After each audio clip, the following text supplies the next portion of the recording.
મહેન્દ્રભાઈ, તકલીફમાં તો હવે જો નહીં, તમારી નજીક સામે જ છે.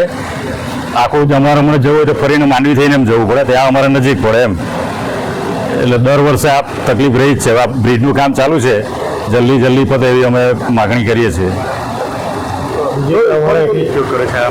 આ બધા જ વિદ્યાર્થીઓની માનીને કાયમ આ રસ્તો, આ જ મેન રસ્તો ગણાય અમારે.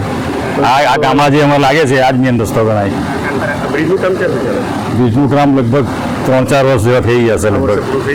આ થઈ જાય તો સારું એવી માગણી છે અમારી. તો આ તકલીફ ઓછી રહી. ખાસ કરીને કોઈ માનવ બીમાર હોય